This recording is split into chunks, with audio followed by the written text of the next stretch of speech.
कि परमेश्वर के द्वारा अब्राहम की बहुत बड़ी परीक्षा ली जाती है। हम देखते हैं पहली आयत को हम पढ़ते हैं। इन बातों के पश्चात ऐसा हुआ कि परमेश्वर ने अब्राहम से यह कहकर उसकी परीक्षा की, हे अब्राहम, उसने कहा, देख मैं यहाँ हूँ। परमेश्वर की आवाज अब्राहम क्या सुनता था? स्पष्ट सुनाई देती थी अब्राहम को, क्योंकि जब हम यहाँ 22 अध्याय से जो सीखते हैं, हम पहली आयत से सीखते हैं कि अब्राहम ने परमेश्वर की आवाज को स्पष्ट सुना। उसने जब परमेश्वर ने ये कहा, हे अब्राहम मैं यहाँ हूं, तो परमेश्वर के साथ जब हमारा संबंध इतना गहरा हो जाता है, तब हम कोई भी चीज नहीं सोचते। परमेश्वर जो डायरेक्शन हमें देता है, जो वायदा हमें देता है, जो आज्ञा करने के लिए वो हमें कहता है, हमें वो साफ साफ अपने जीवन में सुनाई देती है। तो अब्राहम को परमेश्वर साफ साफ ये कह रहा है कि मैं यहाँ हूं। और अब्राहम ने क्या कहा दूसरी आयत में? अपने पुत्र को परमेश्वर ने कहा अब्राहम से, अपने पुत्र को अर्थात अपने इकलौते पुत्र इसहाक को, जिससे तू प्रेम रखता है, संग लेकर मोरिया देश में चला जा और वहां उसको एक पहाड़ के ऊपर, जो मैं तुझे बताऊंगा, होम बलि करके चढ़ा। तो हम देखते हैं कि दूसरी आयत में परमेश्वर उसको एक बड़ी आज्ञा देता है। बहुत बड़ी परीक्षा अब्राहम के जीवन में ये आती है। इसी के बाद जो है वो जाति जाति का पिता कहलाएगा, जब इस परीक्षा में से, परमेश्वर की इस बड़ी परीक्षा में से वो सफल होगा। तो हम देखते हैं कि किस तरह से परमेश्वर उसको एक आज्ञा दे रहा है कि जो पुत्र तेरा इकलौता पुत्र है, परमेश्वर उसको इकलौते पुत्र की तरह कह रहा है कि जो तेरा इकलौता पुत्र है। परमेश्वर इस बात को भी उसको ध्यान करवा रहा है कि तेरा सिर्फ एक ही पुत्र है, क्योंकि परमेश्वर परीक्षा कैसे लेता है? पूरा खराई से, कि उसमें कोई किसी भी चीज की कमी या घटी ना रहे। परमेश्वर जांचता है हमारे हृदयों को, वो हमें याद दिलाने की कोशिश करता है कि क्या तुम इन बातों को, इन परीक्षाओं में सफल हो सकते हो या नहीं। तो परमेश्वर इस बात को अब्राहम से कहता है कि तुम्हारा इकलौता पुत्र जो है, वो तू उसको मोरिया देश में लेकर जा और उस पहाड़ पर मेरे लिए उसको होम बलि करके चढ़ा। अब्राहम सवेरे तड़के उठा और अपने गधे पर काठी कसकर अपने 2 सेवक और अपने पुत्र इसहाक को संग लिया और होम बलि के लिए लकड़ी चीर ली। तब निकलकर उस स्थान की ओर चला जिसकी चर्चा परमेश्वर ने उससे की। हम तीसरे पद में देखते हैं कि परमेश्वर ने ना तो अपने दासों को कुछ कहा, ना अपनी पत्नी से कुछ पूछा, ना अपने बच्चे से कुछ पूछा, ना अपने मन में कोई दुविधा कही, क्योंकि वो परमेश्वर की आवाज को स्पष्ट सुनता था। उसने किसी की भी निर्णय या फैसला लेने की जरूरत नहीं समझी कि यदि मैं अपनी पत्नी से कहूंगा कि परमेश्वर ने मुझे इस बात को करने के लिए कहा है। उसने किसी दासों को नहीं बताया, अपनी पत्नी को नहीं बताया, अपने बेटे तक को ये नहीं बताया कि मैं तुझे बलिदान चढ़ाने के लिए लेकर जा रहा हूं। हम देखते हैं कि परमेश्वर की यहाँ पर उसको जब आज्ञा दी गई, उसके जीवन में वो धीरजता, वो संयम हम यहाँ पर देख रहे हैं। कितनी धीरजता और कितना बड़ा विश्वास, परमेश्वर की आवाज को सुनकर वो उसी रास्ते पर चल दिया। जब चौथे पद में हम देखते हैं, तीसरे दिन अब्राहम ने आंख उठाकर उस स्थान को देख लिया जहां पर परमेश्वर ने उसको भेजा था। मोरिया देश में वो पहुंच गया और उसने अपने सेवकों से कहा, गधे के पास यहीं ठहरे रहो, यह लड़का और मैं वहां तक जाकर और परमेश्वर को दंडवत करके तुम्हारे पास लौट आएंगे। हम देखते हैं अब्राहम उस स्थान पर पहुंच जाता है जहां पर परमेश्वर ने उसको कहा था कि उस देश के पहाड़ पर जाकर अपने बेटे की बलि को चढ़ा दे। हम देखते हैं कि वो 3 दिन की पैदल यात्रा करके गधेों के साथ और अपने दासों के साथ, अपने बेटे के साथ, उसने लकड़ी भी चीरी हुई है, उसने सारी सामग्री को वो लेकर आया है, लेकिन वो क्या हो गया, वहां पर क्या कहते हैं अपने दासों से कि तुम यहीं पर ठहरो। कितना बड़ा विश्वास परमेश्वर पर करता है। उसने अभी तक भी अपने बेटे को ये नहीं बताया है कि मैं तेरा बलिदान चढ़ाने जा रहा हूं। अब अभी भी क्या कह रहा है वो अपने दासों से कि मैं और मेरा बेटा जो ये लड़का है वो परमेश्वर के मोरिया देश में जाकर, उस पहाड़ पर जाकर परमेश्वर को दंडवत करके तुम्हारे पास फिर से लौट आएंगे। परमेश्वर की बड़ी योजना में वो जा रहा है और प्रभु पर इतना बड़ा विश्वास है उसको कि प्रभु ने जो आज्ञा मुझे दी है, ये प्रभु मेरे वही उसके लिए इंतजाम करेगा, वही मेरे लिए उत्तम योजना और उत्तम रास्ता निकालेगा। अभी तक उसने अपने मुंह से अंगीकार नहीं किया है। हम कई बार अपने मुंह से कई गलत बातों का अंगीकार कर लेते हैं, चाहे वो प्रभु ने ही हमें आज्ञा दी हो, और उसको शैतान सुन लेता है और वो हमारे लिए कठिन हो जाता है करना। तो कई बार हम अपने मुंह से जो अंगीकार करते हैं और वो अंगीकार हमारे लिए क्या फंदा बन जाता है। तो अब्राहम ने एक बार भी अंगीकार नहीं किया कि मैं अपने बेटे को मोरिया देश में परमेश्वर के सामने चढ़ाने के लिए जा रहा हूं, लेकिन वो अपने दासों से क्या कह रहा है, मैं और ये लड़का परमेश्वर को दंडवत करके फिर से वापस आएंगे। इतना बड़ा विश्वास, इसलिए अब्राहम को विश्वास का पिता कहा गया है। हम कहते हैं, हमने फिर 6 अध्याय में हम देखते हैं अब्राहम ने होम बलि की लकड़ी ले अपने पुत्र इसहाक पर लादी और आग और छुरी को अपने हाथ में लिया और वे दोनों एक साथ चल पड़े। उसने पूरा भोज जो है, वो लकड़ी का जो भोज है, वो किस पर, जो उसने अपनी चीरी हुई लकड़ी भी वो लेकर आया था थोड़ी, तो उसने क्या किया, अब इसहाक पर लाद दिया। हम देखते हैं इसहाक ने उस चीज को, उस बोझ को उठा लिया। परमेश्वर आज हमें भी यही चाहता है कि हम किसी का बोझ उठाने वाले हों। अब इसहाक ने कोई भी बात अपने पिता से नहीं की, ऐसा आज्ञाकारी पुत्र कि उसने जो बोझ पिता ने उससे कहा उठाने के लिए, उसने आराम से उठा लिया। और क्या कहा, और परमेश्वर और उसके पिता ने हाथ में छुरी लेकर और आग लेकर वो चल दिया, दोनों एक साथ चल पड़े। तो इसहाक ने अपने पिता अब्राहम से कहा, हे मेरे पिता, उसने कहा, हे मेरे पुत्र, क्या बात है। तो इसहाक अपने बेटे से अपने पिता से सवाल पूछ रहा है। क्या पूछ रहा है हम देखेंगे। उसने कहा, देख आग और लकड़ी तो है, तो पर होम बलि के लिए भेड़ कहाँ है। परमेश्वर इसहाक जो है अपने पिता से कह रहा है, पिताजी होम बलि के लिए लकड़ी भी है, आग भी है, छुरी भी है, लेकिन होम बलि के लिए भेड़ कहाँ है।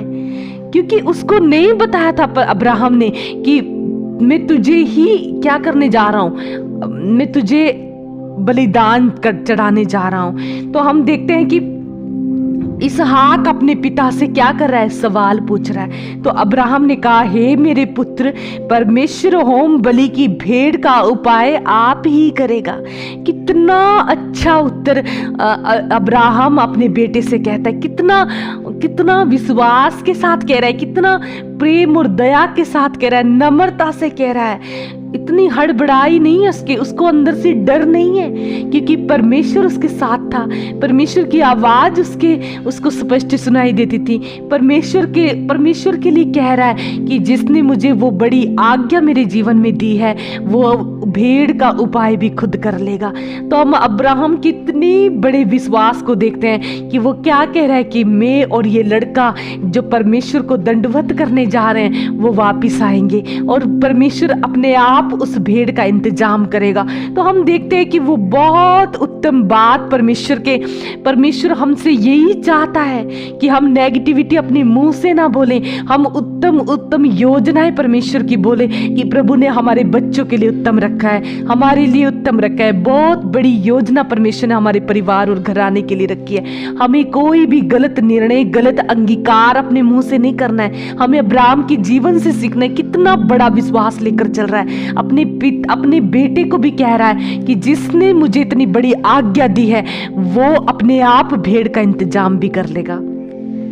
जब हम 9 पद में पढ़ते हैं, जब वे उस स्थान को जिसे परमेश्वर ने उसको बताया था पहुंचे, तब अब्राहम ने वहां वेदी बनाकर लकड़ी को चुन चुन कर रखा और अपने पुत्र इसहाक को बांध कर वेदी पर की लकड़ी के ऊपर रख दिया।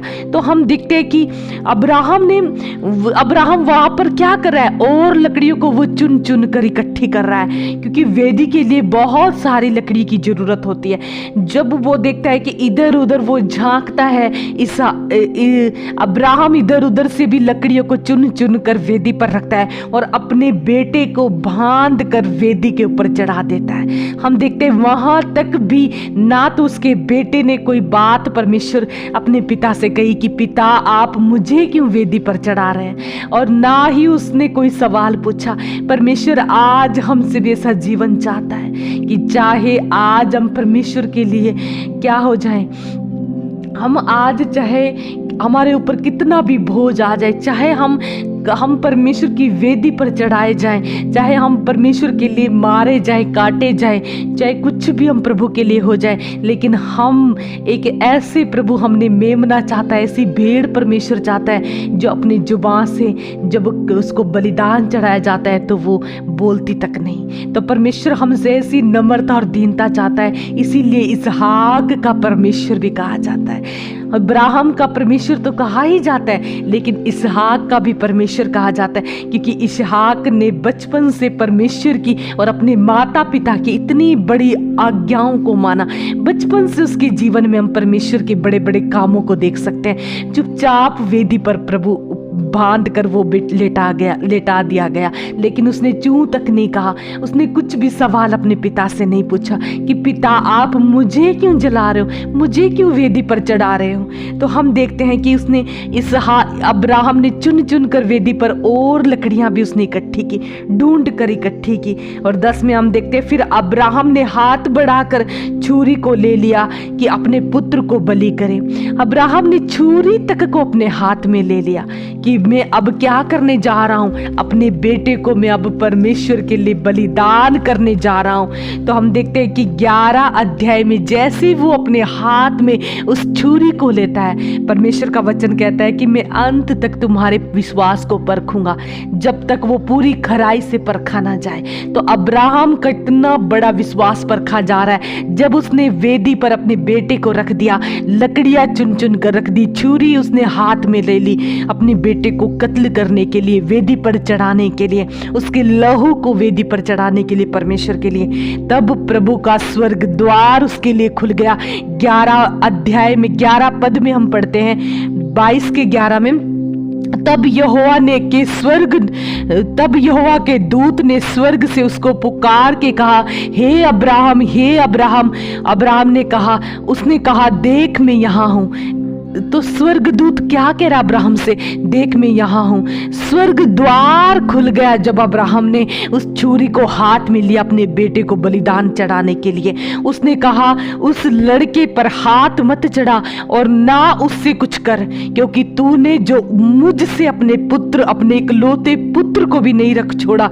इससे मैं अब जान गया हूँ कि तू परमेश्वर का भय मानता है, उसके वचन पर चलता है, उसकी आज्ञाओं को मानता है। तो परमेश्वर अब्राहम के लिए स्वर्ग द्वार खुल जाता है जब वो अपने बेटे को बलि चढ़ाने के लिए वेदी पर रख देता है, जब वो अपने हाथ में अपनी छुरी को ले लेता है। क्या आज हम अब्राहम के जीवन से सीख सकते हैं कि उसका परमेश्वर के साथ कैसा गहरा संबंध था, कि जो प्रभु ने उससे कहा वो उसी अगुवाई में चलता रहा। उसने किसी से कोई सवाल नहीं पूछा, उसने किसी को नहीं बताया कि मैं अपने बेटे को बलिदान चढ़ाने जा रहा हूं, क्योंकि वो परमेश्वर की आज्ञा को ही सर्वोपरि समझता था। अपने जीवन में प्रथम स्थान उसको परमेश्वर को उसने जाना, और इसीलिए जब वो अपने बेटे को कत्ल करने पर था, वेदी पर उसका लहू चढ़ाने पर था, तभी स्वर्ग द्वार उसके लिए खुल गया और स्वर्गदूत ने उसको आवाज दी कि हे अब्राहम, हे अब्राहम, मैं यहाँ हूँ। और उस लड़के पर हाथ मत चढ़ा, उस लड़के को बलि मत चढ़ा, क्योंकि मैंने तेरे विश्वास को परख लिया है। मैंने जान लिया है कि तूने अपने पुत्र, अपने इकलौते पुत्र को भी मेरे लिए नहीं रख छोड़ा। क्या ऐसी उत्तम भेंट यदि आज प्रभु हमारे जीवन से चाहता है, मुझे विश्वास है कि प्रभु हमसे ऐसी उत्तम भेंट आज प्रभु हमसे नहीं चाहता। ना वो प्रभु हमसे बच्चे मांग रहा है, ना परमेश्वर हमसे हमारे लहू को मांग रहा है। परमेश्वर हमसे कैसी उत्तम भेंट मांग रहा है, हम अपने पवित्र आत्मा को, पवित्र देह को, अपने शरीरों को पवित्र करके परमेश्वर के वेदी पर चढ़ाए। क्या आज हम इतनी सी आज्ञाओं को पूरी करने के लिए घबरा रहे हैं? अब्राहम ने इतनी बड़ी आज्ञा पूरी कर ली, क्या आज हम नहीं कर पाते? हम कर सकते हैं। हम अपने शरीरों को पवित्र बलिदान करके परमेश्वर की वेदी पर चढ़ा सकते हैं। जब अब्राहम ने अपने इकलौते पुत्र को तक को नहीं छोड़ा, तो हम क्यों पीछे हटे? हम क्यों नहीं आज परमेश्वर के लिए एक पवित्र मेमने की तरह उसकी वेदी पर चढ़ जाएं? क्यों ना हम खुद ये शरीर जो हमारी आत्मा को नाश करता है, इस शरीर को हम पवित्र करें। शरीर के कामों को मारकर, अपनी आंखों की अभिलाषाओं को मारकर, इसको क्रूस पर चढ़ाकर हम अपनी आत्मा को जयवंत ईश्वर के सामने पर बलिदान चढ़ा सकते हैं। शरीर के कामों को हमें नाश करना है, अपने आप का इनकार करके हमें परमेश्वर की राहों पर चलना है। अब हम देखते हैं कि अब्राहम ने आंखें उठाई। जब स्वर्ग द्वार अब्राहम के लिए खुल गया, तो हम 13 में पढ़ते हैं कि अब्राहम ने अपनी आंखें उठाई और क्या देखा कि उसके पीछे एक मेढ़ा अपने सींगों से एक झाड़ी में फंसा हुआ है। अभी तक हमने देखा कि जब वो लकड़ी को चुन चुन कर वेदी पर रख रहा था, तब उसके जीवन में तब उसको मेढ़ा नहीं दिखाई दिया। लेकिन जब वो अपने विश्वास में पूरा खरा उतरा और प्रभु के आगे उसने समर्पित कर दिया अपने बेटे को, तब परमेश्वर ने उसको इंतजाम, एक भेड़ का इंतजाम परमेश्वर ने कर दिया। परमेश्वर हमारे लिए इंतजाम, उत्तम इंतजाम करने वाला परमेश्वर है। प्रभु हमें कभी भी ऐसे नहीं छोड़ता, अकेला नहीं छोड़ता। हमें इतनी परीक्षाओं में, इतनी बड़ी बड़ी परीक्षाएं यदि हमारे जीवन में प्रभु लाता है, तो प्रभु कहता है मैं इतनी बड़ी परीक्षा तुम्हारे जीवन में लाता हूं जिसको तुम सहन भी कर पाओ।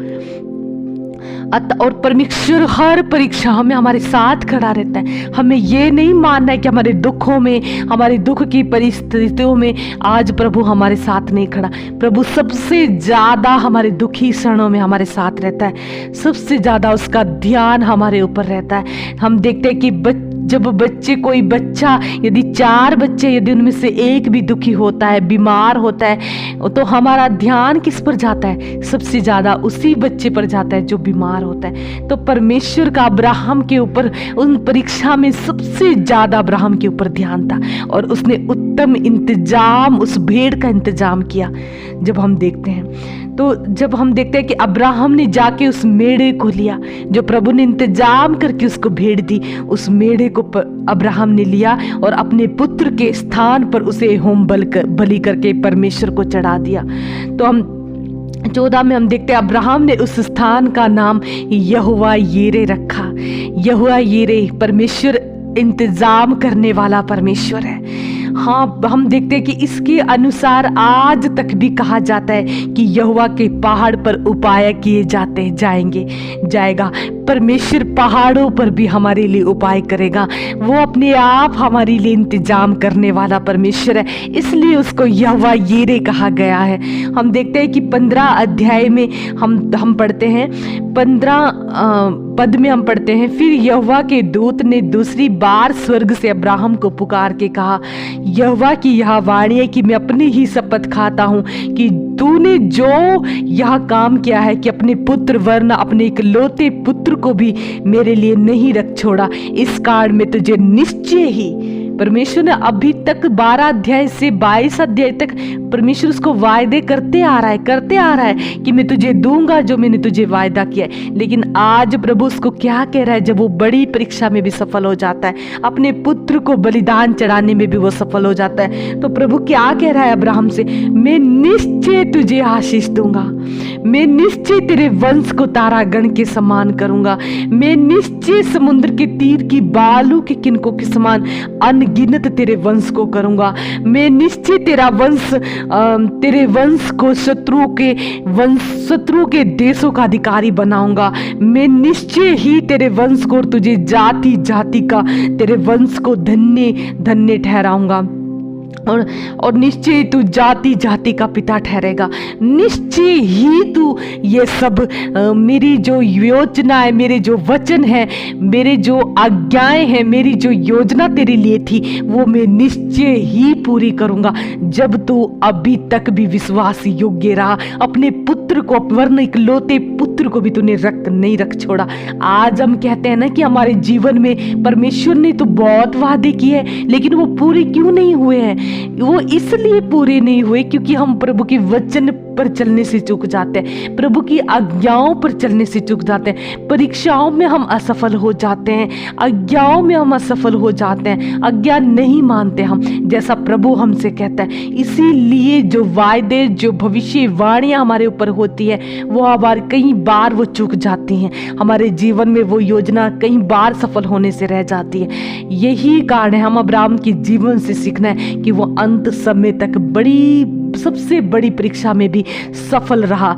तभी प्रभु को उसको कहना पड़ा कि तू निश्चय ही इन सभी चीजों का अधिकारी है जो मैंने तुझे वायदे किए हैं। जब तुझे ऊर नगर से मैंने तुझे निकाला और जो जो वायदे मैंने तुझे और तेरे वंश को दिए वो निश्चय ही मैं पूरी करूंगा, क्योंकि तू अपने सारे विश्वास में खरा निकला।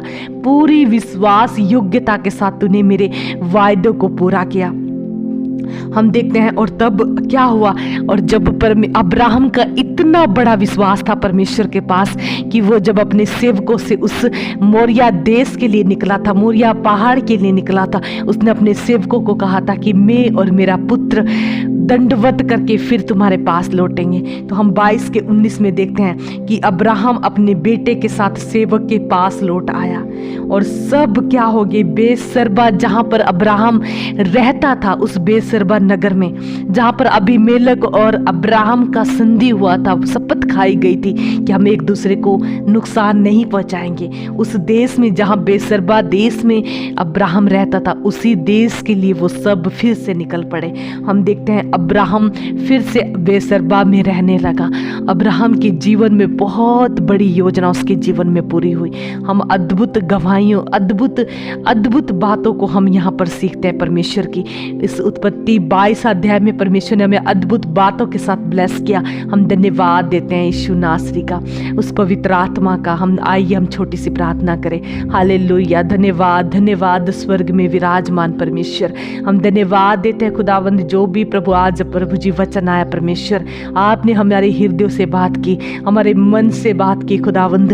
हम अपने वायदों को अपने आपके वायदों को अपने जीवन में पूरा करने के लिए हमें प्रभु हर कठिनाइयों का सामना करना पड़ेगा, आपके वायदों को पूरा करना पड़ेगा। हमें कोई भी गलत निर्णय अपने जीवन में नहीं लेने परमेश्वर, लेकिन जो प्रभु आपकी बुलाहट है, जो आपकी आवाज़ है खुदा, उसी आवाज़ के पीछे, आपके पद चिन्हों के पीछे हमें चलना है खुदा।